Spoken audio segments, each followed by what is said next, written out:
So I'm driving my kids home from school last week. It's 4:30. Got a kid in the back. She's like yapping, crying. I get a phone call out of nowhere. And 9 times out of 10, it's spam, right? I'm not answering. I got the kid in the back. I'm not going to answer. But you know what? I'm like, I look at the number. I'm like, all right, I'm going to answer it. I answer it. It's this incredible lead, all right, for my business, for HBT Digital. But he found me on Google Gemini on doing this AI chat. And I'm like, first of all, I am not optimizing for AI LLMs. So it's still relevant to put information on your website and your Google business profiles and your social medias and be contributing meaningfully online because people can still find you. And I was so surprised. He's like, I found you on Google Gemini. I'm like, what?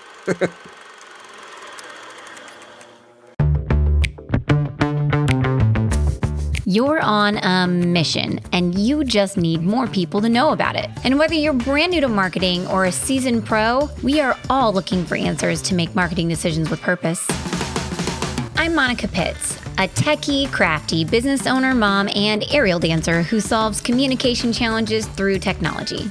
This podcast is all about digging in and going digital. I'll share my marketing know-how and business experience from almost 20 years of misadventures. I'll be your backup dancer, so you can stop doubting and get moving towards marketing with purpose.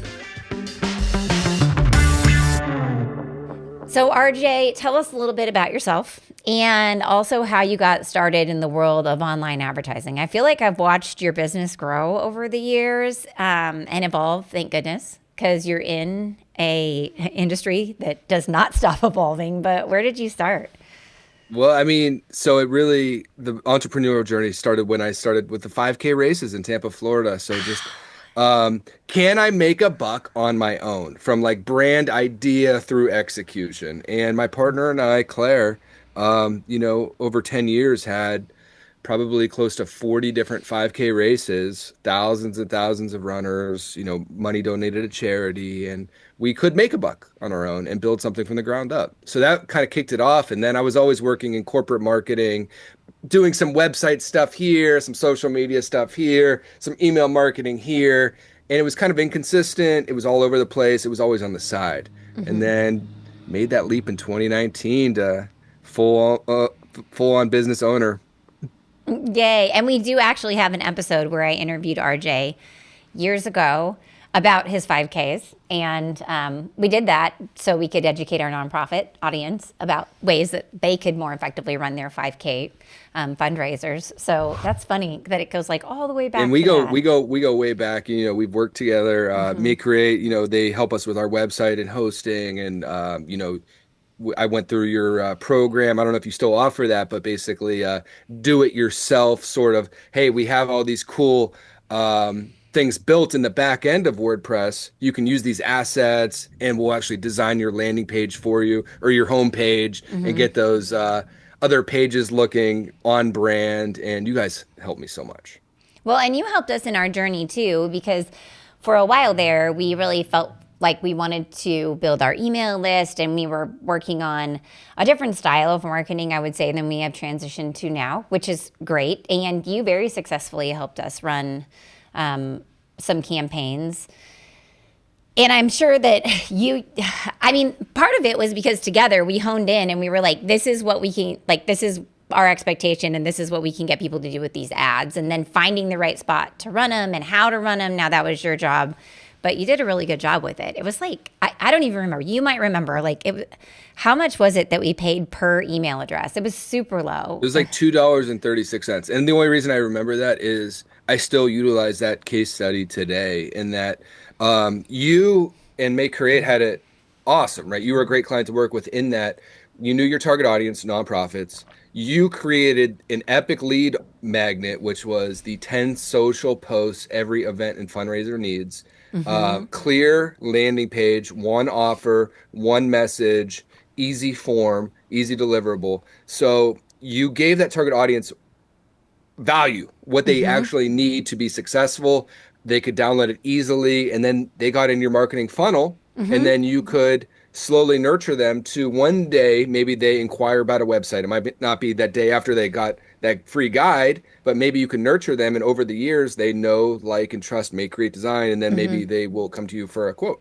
Yes. Exactly. And you helped us with our what to put on your website um, There was a ads bunch of too. campaigns And that that we one went did. really well too. It was Uh, just figuring out what people wanted. Because that one, interestingly enough, we had like a downloadable resource that we were promoting.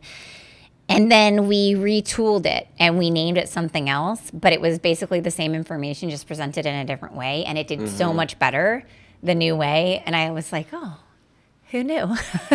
I feel like you were just kind of ahead of the curve, just thinking about your marketing and your lead gen efforts and what that offer was. Like you were always testing, and that's what's so important about marketing is you don't know what's going to work like until you launch it and start seeing some results. But you would always be like building out your campaigns and thinking about it and iterating. Like you didn't just sit back and get those $2.36 leads. You were like, hey, what's this next campaign or what can we offer them to get them to start building on themselves or come to us for like a done for you situation. Yeah. And the having you manage all the ads was just a huge stress lifted off of our plate because you knew everything about the systems and how to set everything up. And while I could concept the creative and deliver it to you, Yeah. I did not have any idea where to click or what to do with it because it changes so fast, right? And I feel like now, I mean, all of the business owners that I talk to, they all talk about AI excessively and it's almost ad nauseum. And then it changes the way people search. And I just had people the other day at a trade show, they were like, hey, with AI search, like, what do I need to do to show up in AI? And I was like, what do you sell? Do you have a blog now? Like, how old is your website? Because it is such a long game now. Like, it used to be a long game. Now it's like an ultra marathon. It used to be a marathon. Now it's an ultra marathon to show up in some of these things because there just isn't as much space for placement. And I find myself being like, I think you should find someone who can run ads. I've got this guy I know. Like, because if you want movement now, that's it. Like I maybe call it don't. the light switch. You flip on the lights, you flip on the ads, you flip on, the visibility or turning on the faucet. You'll love this. So I'm driving my kids home from school last week. It's 4:30. Got a kid in the back. She's like yapping, crying. I get a phone call out of nowhere. And 9 times out of 10, it's spam, right? I'm not answering. I got the kid in the back. I'm not going to answer. But you know what? I'm like, I look at the number. I'm like, all right, I'm going to answer it. I answer it. It's this incredible lead, all right, for my business for HBT Digital. But he found me on Google Gemini on doing this AI chat, and I'm like, first of all, I am not optimizing for AI or this LLMs. I personally am not for my business. I'll be completely transparent. So it's still relevant to put information on your website Yeah. and your Google business profiles and your social medias and be contributing meaningfully online because people can still find you. And I was so surprised. He's like, I found you on Google Gemini. I'm like, what? Like a great lead, a great opportunity coming to me from Google Gemini.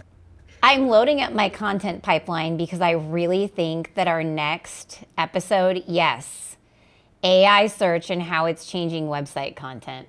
Like what I'm seeing and how I'm changing the way that I put information on websites to go into AI. And spoiler alert, it's like if you did it right to start, it's probably still okay now, which is thank goodness, right? But on the other hand, I mean, if you didn't do it right to start, it's going to be a lot harder to show up in it now because you've been Oh yeah. judged. you know. But also, I think it goes back to even like the landing pages. So nowadays, I'm thinking so much about the landing page and not the total website because that is a beast. That is the make creates of the world. But just the landing page in that you have to be so hyper specific about your audience and your offer and your testimonials.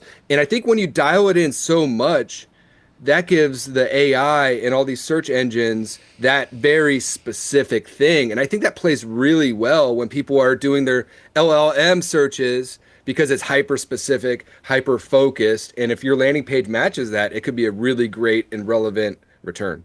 Yeah, especially if you're using words that normal people use. Yeah, you were always great about that. Like, I forget what your one. If you think your website sucks, so does everybody else. I have heard so many salespeople be like, "Oh God, my website sucks." I'm like, okay, let's see what we can do to tap into your boss on that one.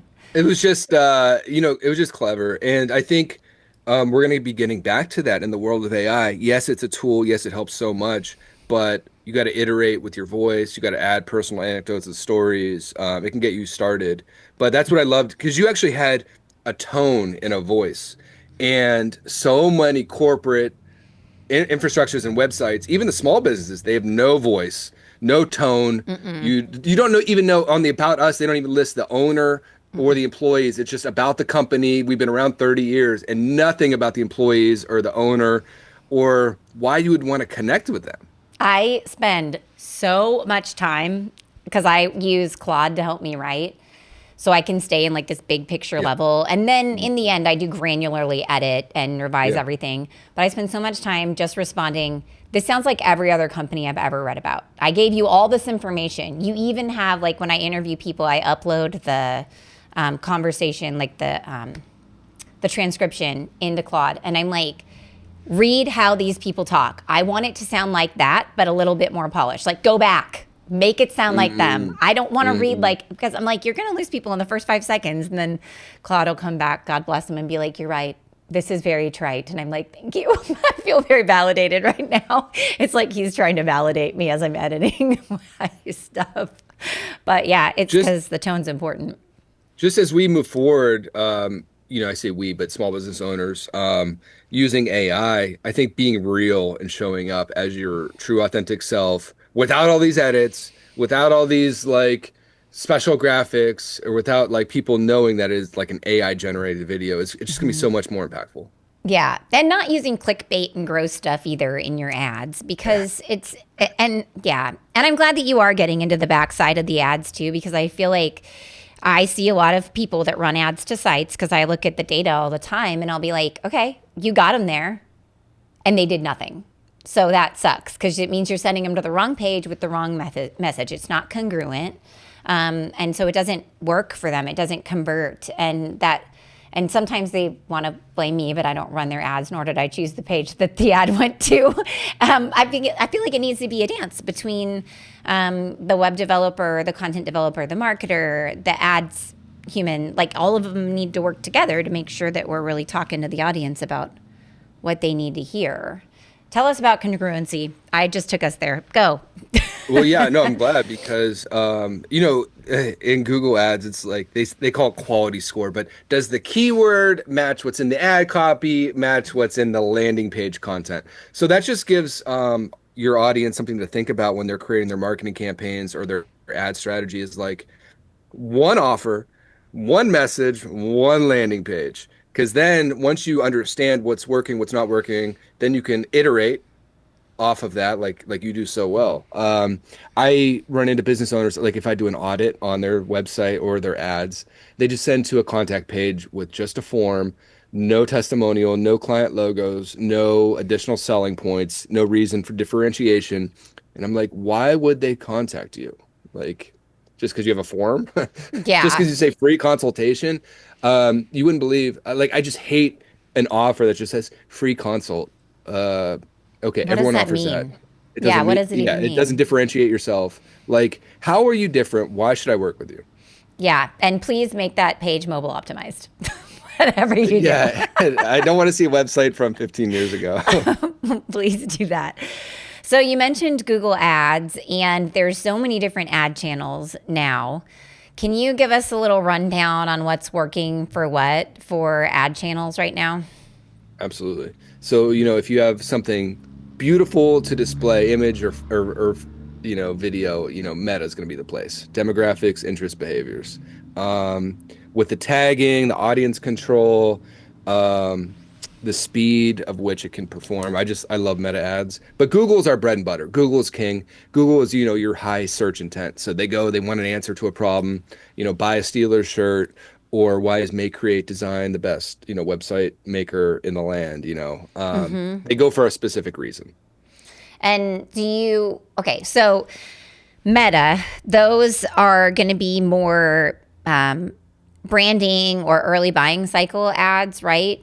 I mean, not necessarily, Because you can because follow I them love around the too, can't remarketing you? ads. So if Yeah. they like, comment, or engage on your content or visit your Facebook or Instagram, you can follow them. So like if they have been to your website, you might as well give them a sick offer to try to convert them, right? Yeah. Yeah. But it can definitely play the awareness role, absolutely. And the reason why people would choose Meta for awareness is the low CPMs. Like I'm seeing cost per thousand in the $2 to $4 range right now.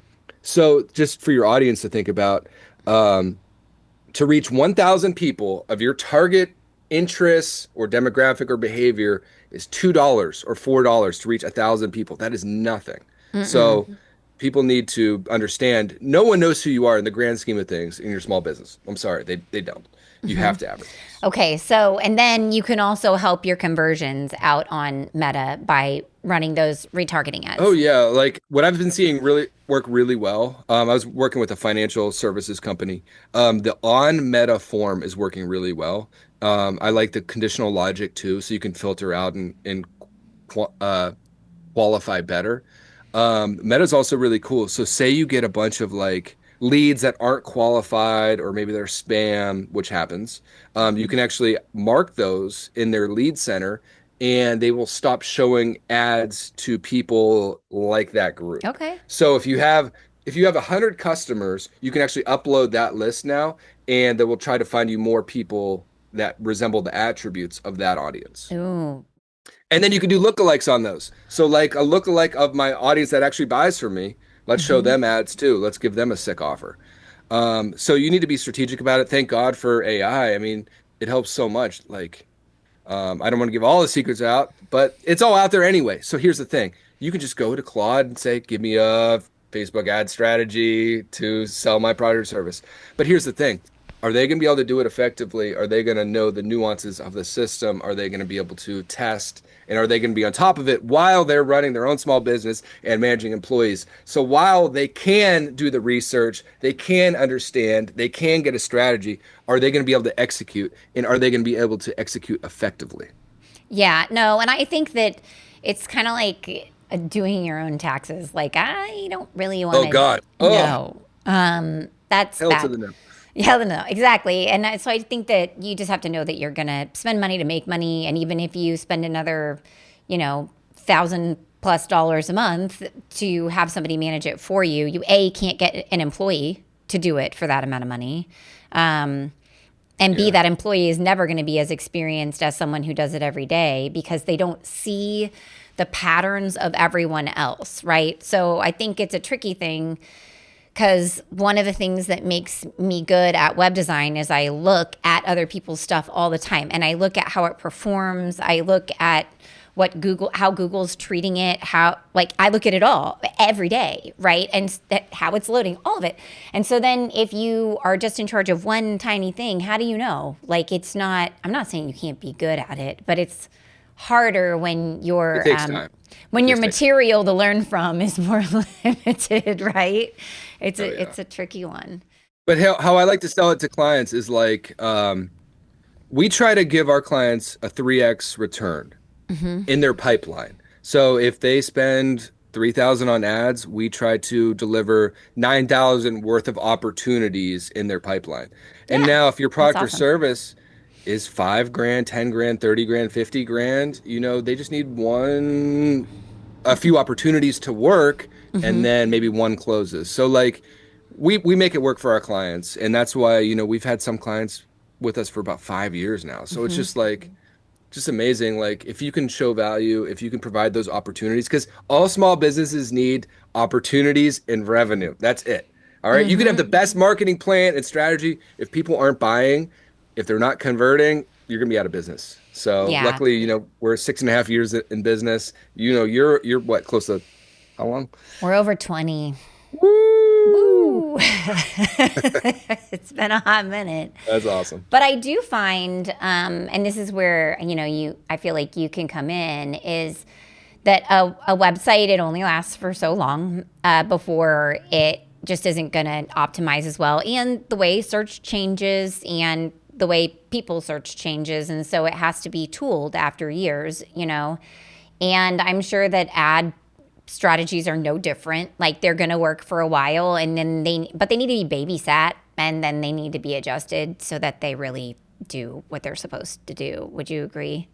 Oh yeah, and especially if we come out of the gate, we could have the best strategy in the world, but if we launch and you don't get any leads or you get like a trick like the cost per lead is so expensive, then you're going to be out of a job. They're going to fire you. They're completely retool their offer, their landing page and make adjustments. Um so yeah, it just not all ads are successful, not all campaigns are successful. It is a long game. Like you wouldn't believe how many things I've had to launch for my business in order to find something that worked and converted and made sense for my business. Like last year, we found it. It was the 34 ways to succeed with Google Ads guide, and we got leads on Meta and our target audience for about $5.36. And then on step two of the funnel was a webinar conversion. So they would download this guide, and then we would try to get them into a webinar the following week about how to actively use the guide and be successful with Google Ads. So now they got a valuable piece of content. Now they're sitting on a webinar with me. I'm discussing everything in the guide, how they can be successful, and then ways we can work together. And that worked really, really well.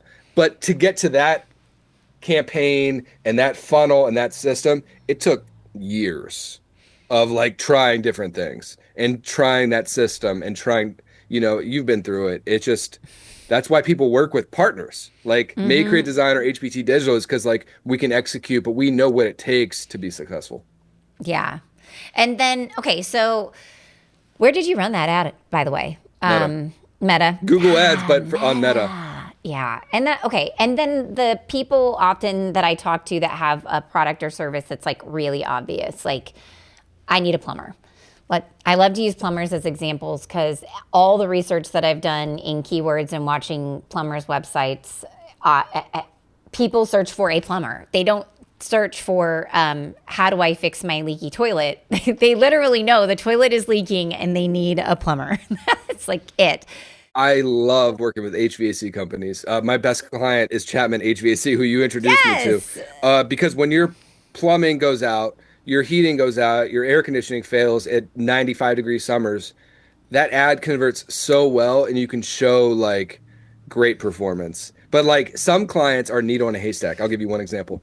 I was working with a company that did custom books Okay. for large companies that had a rich history, 100 years, and had board members that they would send these custom bound books to. And it was like finding a needle in a haystack of somebody searching for that specific thing. And that it was hard to be very successful on Google Ads. No. Like Yes. I said, sometimes you can have great success with like the HVAC companies of the world because that's an easy conversion, or sometimes it's that needle in a haystack and it's painful to find conversions. That makes me feel like did those ads go better or would they have went better if they were on like Meta or LinkedIn or something like that? Probably, and we didn't get to test it. And that's the thing. Some people like we try to be very clear, like let's give it at minimum 3 months or 6 months, depending, to see if we can figure it out. Like, I had one client, cancel after 1 month because he didn't close any deals. We got him leads, it didn't close. So Yeah, he's but like, they take 3 months to but close. 1 month, you're not going to learn anything. It's just, I don't know how he's working the pipeline. I didn't have full control of the CRM, the nurture. So that's kind of why we're kind of focusing our direction now on not just the ads, but what happens when that lead comes in to the pipeline? How often are you communicating? Are you emailing? Are you doing SMS? What other value are you giving them? Are you giving them other ways to book discovery calls? Like, I'm trying to think about all of that to Yeah. really empower that business owner to convert better. That'll make our campaigns look better. That'll make the success more likely. So we've talked a little bit about offers that work and offers that don't work, right? And it sounds like sometimes it's the network that they're on, Yeah. because if they're in the right spot, like I wouldn't have ran a Google ad for what to put on your website. I guess I could have, but it was way cheaper to run it over in Meta, right? And so, and it, I think about those Google ads as like buying terms, right? So website design, Camdenton, Missouri. All right, I run an ad on that, but it's going to be real expensive, right? So, but plumber, there you go in Google Ads. So it sounds like part of it is where you choose to run the ad, right? Yeah. What are some other things that makes a great offer versus one that isn't a great offer? Well, it should be for that specific audience. It should be time bound. Hermosi says this, but if you need to make them feel like this pang of regret if they miss it, if they don't jump at the offer. So that's how you need to be thinking about this. Is it such good value that if I don't take advantage right now, I'm just gonna feel devastated that I missed it? And Ooh. we see this all the time with like, clothing discounts. I see it at least in my email. Like, hey, we had the super exclusive 45% off this weekend only. You got to take advantage now. And it makes me want to buy, right? Because it's at Mm-hmm. limited time. It's that offer to me. Great, outstanding offer. So you just need to be thinking about that for your business. And some businesses, it's easier said than done to create this offer. Like, if you have this dry tax business, how do you create an outstanding offer? It's Yeah. going to be difficult, right? But I think if you, depending on what you offer or what your services are, you can maybe think about cool ways to advertise that. Because it's not always about money. Like it's easier with the clothing because you're like, hey, everything's on sale 75% off. And or I just drove past American Eagle jeans are $49.99. Well, they're normally 100. Okay, well, that's a pretty great sale. But I feel like with our ads, when you were working with us, it was more about like what is the piece of information that you really, really want? What do you really want to know? Because I'm going to give you a chunk of that if you download this thing and give me your email address. And it wasn't about money because it was never about money. It was always about what do you need? What is the thing you really need that you think is going to tip the needle for you? And that was what we tried to make our offer. And that goes back to the marketing channel is like Google is pain. I have a pain for a plumber. I have pain for something. Meta, on the other hand, is like they're passively scrolling, right? They want to see updates from their niece and their kid, and now they see an ad for HBT Digital. Like it may not resonate, but that's why you have to be so specific about your audience and the messaging and the offer, and it can connect. Some companies, it doesn't make sense to advertise on Google. Like I'm a small business. I personally do not advertise my business on Google because there's so much competition from marketing firms bidding on people that want to find Google Ads help or Meta Ads help. It prices me out. So the place I can play is Meta, but it depends on your product, your service, your company, and that's why people work with like people like you or me because like we can steer them in the right direction Mm-hmm. and make every dollar matter. So like every dollar in a small business, every dollar matters. Like I'm not going to recommend Google Ads if it just doesn't make sense for May Create or for this other company. Well, and two, your time matters. And so when you can get leads that are better nurtured, you have a better chance of closing that lead because they are more invested in you and know more about you. They've probably already decided most of the time, they decided they're going to work with May Create before we even answer the phone, which is great. And then there's other people who wanted their website done in 3 days and want to pay $25 for it. And so that doesn't really work. Sorry, can't do that. But I think that, if you have a crap ton of leads and they're not quality and you're working them all and then you're investing all this energy in it, then it's not really worth it. Like to me, as a person who has like time is a limiting factor of how much we can do. And maybe we can, as marketers, better think of how are we qualifying these prospects before they come into your system, before your Mm-hmm. sales team spends all this time and effort researching, calling, executing to have them not buy. So, like, what can you put on your form or your landing page to qualify? So, like, I have a new landing page for my company. It's growth.hbtdigital.com. Right at the top, the first hero, I specifically put in small print, this service starts at $7,500 a month. So like right away, I'm trying to get out the tire kickers, get out the people who won't even consider spending $7,500 a month on Mm-hmm. this full funnel marketing system. But then the people that it doesn't bother, people that actually see the value in it, they're going to keep reading. And now I'm going to qualify further on my form. I'm asking revenue, ad spend, industry. And if everything makes sense for my business and I know I can serve them properly, that's going to be even better when they come into my system.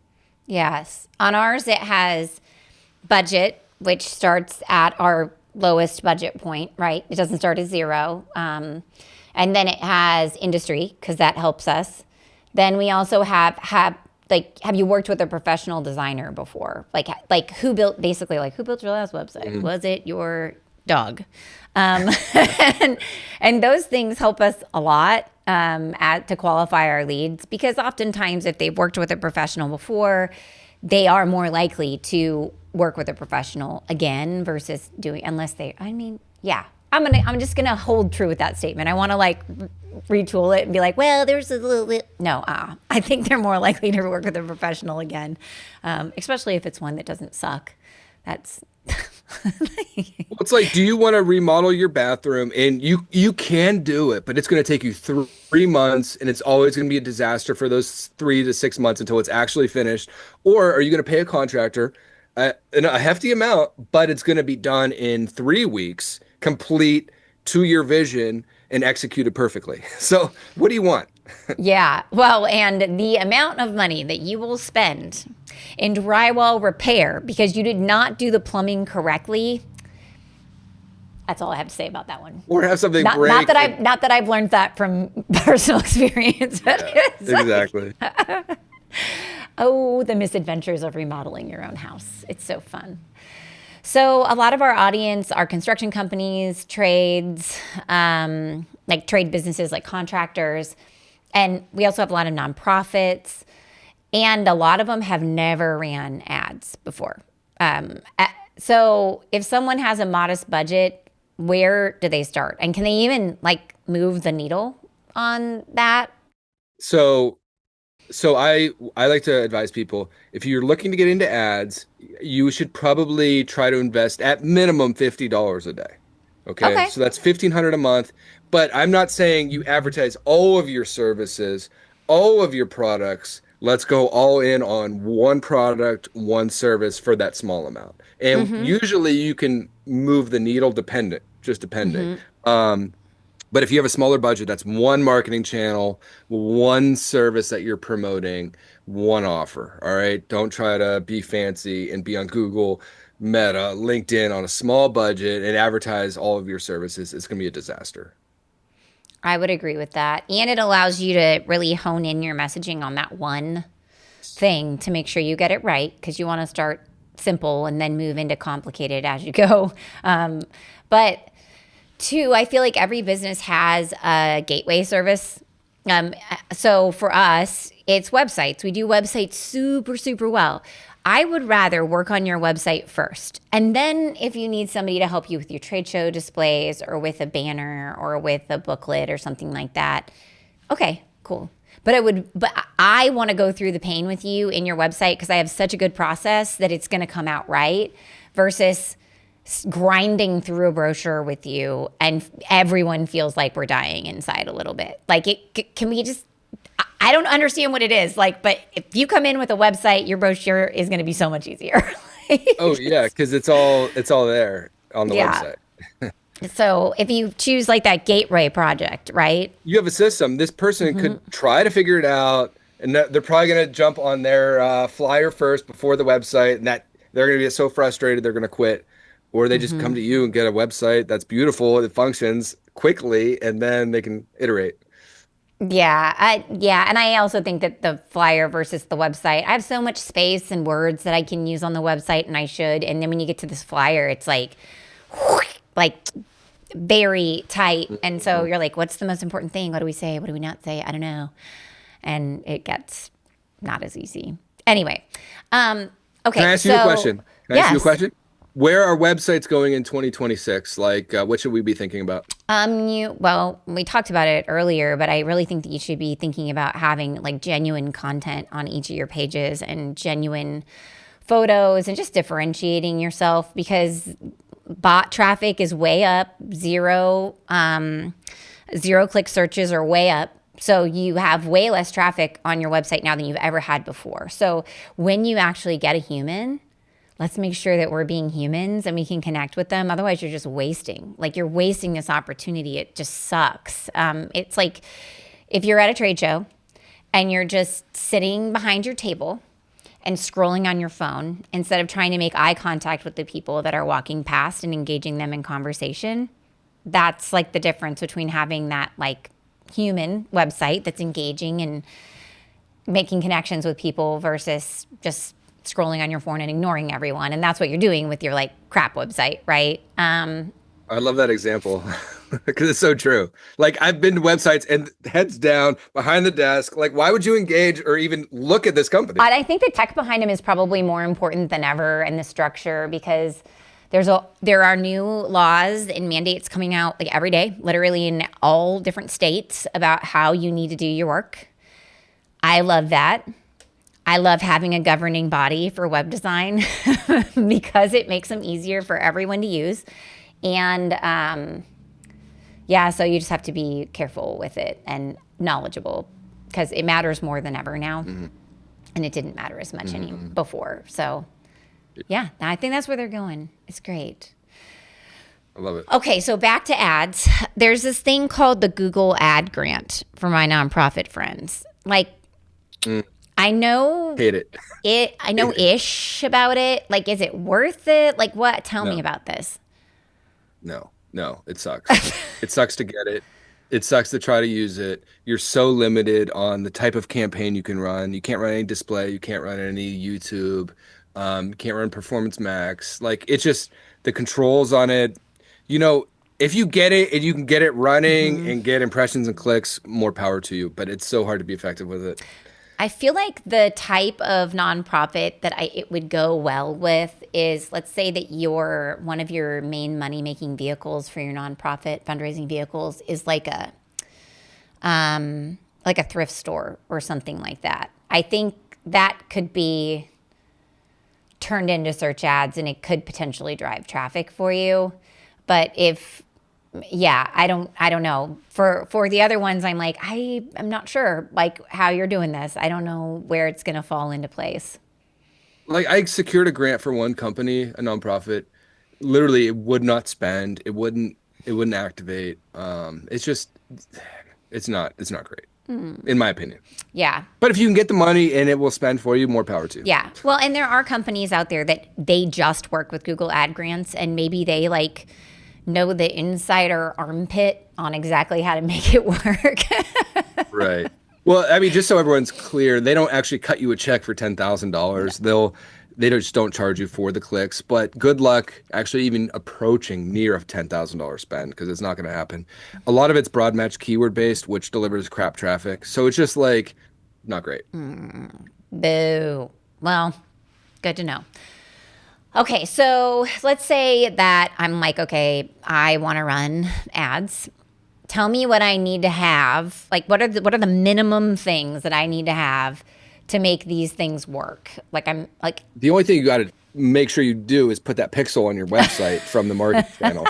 And so put the Meta pixel on your site, put the Google pixel on your site. Now they're want to do what's called like why am I blanking on this now? But the conversion API. So make sure that if you're using like WordPress, you have the plugin, connected, and that's just going to make sure like the data is better on both channels. Um, get that pixel rolling, create your audiences. So people that have engaged with your site, your lookalikes, custom audiences. And then make sure you have the offer, right? Make sure you have an engaging offer. What does your creative look like? All right. You need to test at minimum 5 pieces of creative. You were always great at that. You always give me a folder of like 25 different assets from the reels to the in feed, all like 5 different creative variations. You killed it. But that is also something because ad fatigue is real. If you see the same ad multiple times, you're just going to tune it out. yeah, I'm a I'm an ideas girl, so it's easy for me to come up Yeah, with you more have you have great ideas. ideas. It's like boom. And you use props too, which is funny. I can't. I just remember the props. I don't remember. I don't have one. Do you have big scissors or something? I had big scissors in one. All right, I yeah, yeah. had Was there a sword? a sword. I had a rainbow Okay, unicorn. I had a mug that says, "This could be vodka." That one got flagged after a while, though. okay. But it was But you were real, and people love that. So That's probably another reason why you had a $2.36 cost per lead, you know? Maybe. So, do you have to have a website? Like, I might be shooting myself in the face here, but it seems like there's a lot of small local businesses, especially in these small towns. They've gone word of mouth for a long time, especially in the service business, right? So, they might be a roofer or an HVAC company. They really don't have a website. And they've never had to have You don't need one. one nowadays. I mean, on Meta has that on Meta form. So like they don't even have to leave Meta. So they're contributing their lead information with a one-click button submission on Meta. Do I recommend it? No. I think you should definitely have a website, but do you 100% need it? No. So there's probably pros and cons with using the you said on click meta form. Yeah, Works. so there are pros and cons. Like one pro is the convenience, the ease, right? There's lack of drop off because they can just stay on Meta. They don't actually go to your website. And now, if you don't have a specific landing page, now they're clicking the About Us and the blogs, and now they're super distracted, and now they don't even submit that form. Whereas on Meta, it's just right there, that ad, they click submit, it's done. So, but the ease, that's the problem too, is like if it's so easy, maybe you're not qualifying them enough. You got to, I think, put a little bit of pain in there to make sure they really want and need you. Yeah. So I don't mind driving to websites, honestly, but But the meta can be well, and it sounds like based on what you're saying too, you could have them do the click on meta if you're offering something that you don't have to overly qualify, and then you can retarget them and then hopefully get them over to your website for the next that's what's great about conversation. if you drive them to the website and you have your pixel, you can always retarget that website visitor. But also if they're clicking on the ad in Meta, they are engaging with the ad. So if you do remarketing on that, it hits them too. So but yeah, get a website, get one from Make. Well, actually, I can't tell you how many people that I spoke to last week that don't have a website at my local Chamber of Commerce trade show. And I was like, so you don't have a website? Okay, I got that. And they're like, I do need one. And I'm like, well, do you have a Google business like profile set up yet? And they're like, what's that? And I'm like, okay, so here's the deal. Like, we can talk about your website and we're going to, but right now, I want you tonight, after you put your kids to bed, to go set up your Google business profile because you are like leaving so much money on the table by not having that thing set up. Like, it doesn't even make sense. And they're like, what does it do? And I was like, well, you know, when people search and the map shows up and they're like, yeah. And I'm like, and then all those businesses show up next to it. They're like, yeah. I'm like, you can't show up there without one. They're like, how much does it cost? I was like, free. And they're like, what? I had at least 4 of those conversations because it's like, you do need a website, but there's also all these tiny other pieces out there that people just don't know about. They're not even doing it. So sad. You Frowny know, face. we always think people know what we know and can do what we do, but like these small business owners, if they're like older, and I don't want to just pick on like older people, but like sometimes if they're not as dialed in on the internet, the when you talk about AI, their eyes gloss over, or chatbots on their homepage when they don't really understand or grasp it. So, it's an education thing with what we do, but you also have to really understand who you're trying to reach. Like, so when if someone goes to my growth.hbtdigital.com website, we say you are in business you're established, you have multiple employees, you have revenue over $1 million, and you want to be able to grow, and you can support a lead gen effort and work those leads. Like you have to have those 5 things. Yeah. If you're not ready to grow, or you can't work the leads, or you don't have decent enough revenue, it just doesn't make sense. No, So it really doesn't. So if so we're talking about ads. We're like you're qualifying people, right, for the whole system that you can provide for them. And then if we take a step back and we look just at the ad component, like how do you know if someone's not ready for ads at all? Like they should just leave it alone. if their budget is less than $1,500 a month, if their product or service, if they're selling a $5 necklace or $5 bracelet, it's going to be hard to deliver a great return on ad spend because you're going to have to get a zillion people buying this small item. So, like, you should want to price your product or service at a pretty high number, honestly. That's just what I've found. If you're 20, it's hard to make a good return when your product or service is like tiny. Yes. Well, The value, the dollars you bring in. and that's one of the challenges that we have with building websites for people too, is I can build a beautiful custom website for your restaurant, but each thing that you sell is, maybe $20 a plate. And so then that takes a really long time to build it back, right? And so for those people, they're crushing it out on Facebook in this community, right? Like, just keep up with Facebook. Put your freaking hours out on Google Business, please, for the love of Pete. So that way people don't show up when you're not there. Problems with working in a vacation community.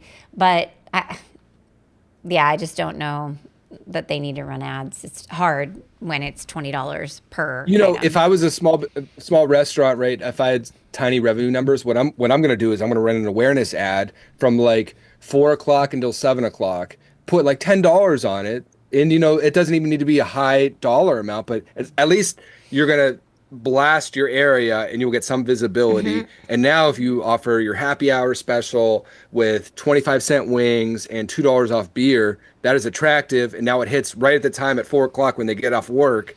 And now they're aware of it. That's going to be very meaningful, impactful. And that would be really interesting to look at too, like when people use social media during the day, because it could be that you need to run it on Friday and it needs to start at like 11 because they're going on their lunch break. And during their lunch break, they look at social media and then they're thinking about, what am I going to do tonight? And then it kind of hits them and it works together that way. But that's great advice. That's really great advice. If you have a small budget, here's what you should do. Find great partners. Like, you've referred me business. I've given you introductions too. Just find somebody that you can work together with in partnership and share business referrals, and try to do that, because spending money on ads is expensive. It's time consuming. It's hard. But it's worthwhile too. I mean, that's why people do it. I had a client who earlier this year, no, it was mid last year. Anyway, she's like, I don't know, I need more business, blah, blah, blah. And I'm like, girl, you've been in business for like 40 years. You have tons of people. Why don't you pick up the phone and talk to the ones that are most that are your favorites, and just talk to them? Well, I don't have time for that. I need to have like new leads coming in through my website. I'm like, okay. But no. Anyway, I think it fell on deaf ears during that conversation, right? But I was like, but this is how it works. Like, when we need business, we call the people that we know. That's what we do. That's how you get business, is by networking and talking to people. That's the easiest, lowest hanging fruit. And you can run ads and get the new people in. And depending upon what you do, and how much pain people are feeling, like the plumber, they need something fixed right now. Yes, the HVAC, it's out. They need it fixed right now. But the website it's painful to you, but it's going to take a lot of work to get it fixed. And so you're going to think, oh, I should start on this, and then you're going to table it. And then you're like, oh, I hate it so much, and then you're going to table it. And you're to do that over and over again for months, if not years, before it's just a complete dumpster fire, right? And then you go get it fixed. Most of the time, that's how it works.